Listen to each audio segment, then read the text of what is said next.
Hai adik-adik, pada kesempatan kali ini kita akan melihat bagaimana perubahan dari objek geometri yang direfleksikan dengan menggunakan bantuan koordinat Kartesius.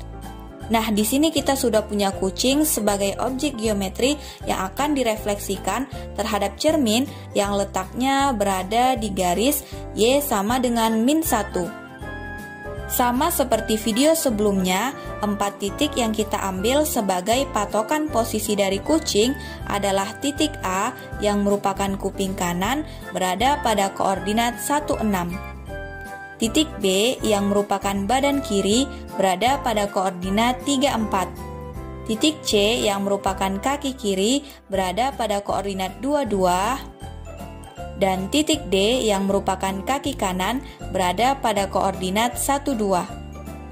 Keempat titik tersebut akan kita refleksikan terhadap garis Y sama dengan -1 karena posisi cerminnya berada di garis Y sama dengan -1. Sebelum kita refleksikan, kita ubah terlebih dahulu bentuk kucing menjadi bentuk geometri yang lebih sederhana.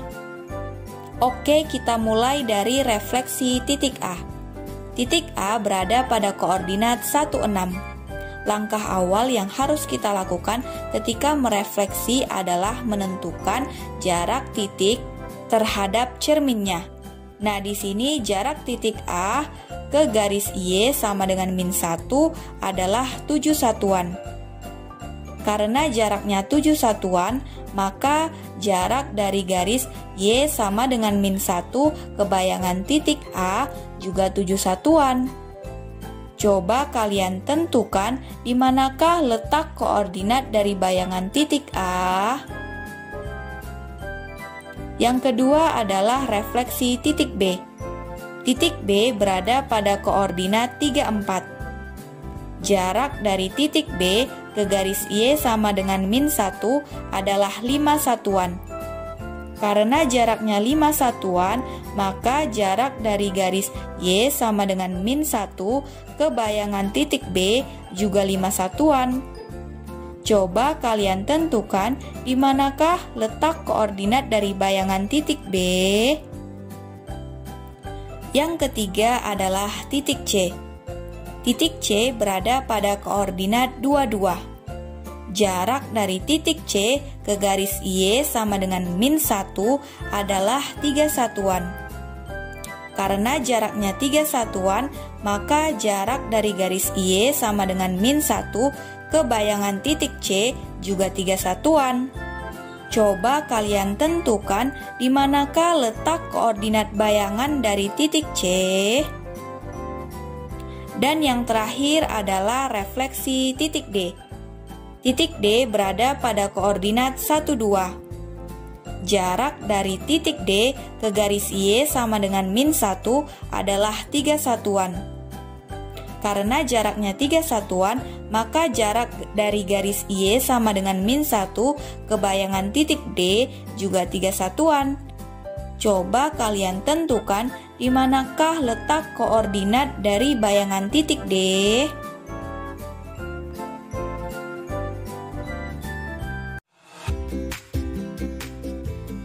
Setelah kalian menentukan koordinat bayangan dari keempat titik tersebut, yaitu ketika cerminnya berada di garis Y sama dengan 1 dan ketika cerminnya berada di garis Y sama dengan -1, coba perhatikan bagaimana perubahan nilai X dan nilai Y dari titik A ke titik A aksen, dari titik B ke titik B aksen, dari titik C ke titik C aksen, dan dari titik D ke titik D aksen.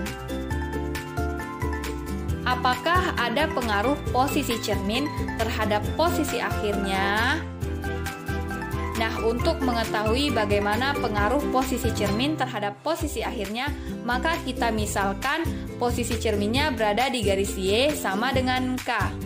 Nah, di sini nilai K-nya itu adalah elemen bilangan real, yaitu bisa berupa bilangan bulat, bilangan desimal, bilangan positif, ataupun bilangan negatif. Kita juga akan melihat bagaimana perubahan nilai X dan nilai Y ketika cerminnya berada di garis Y sama dengan K dari titik A ke titik A aksen, dari titik B ke titik B aksen, dari titik C ke titik C aksen, dan dari titik D ke titik D aksen. Kita misalkan posisi awalnya adalah titik P yang terletak pada koordinat X dan koordinat Y. Karena posisi cerminnya berada di garis Y sama dengan K, maka posisi akhirnya terletak pada titik P aksen yang terletak di koordinat X aksen dan Y aksen. Jika jarak posisi awal ke garis Y sama dengan K adalah A, sedangkan jarak posisi akhir ke garis Y sama dengan K adalah B, dengan sumbu pencerminan yang terletak pada garis Y sama dengan K, di manakah letak posisi akhirnya? Berapakah nilai X aksen dan berapakah nilai Y aksennya?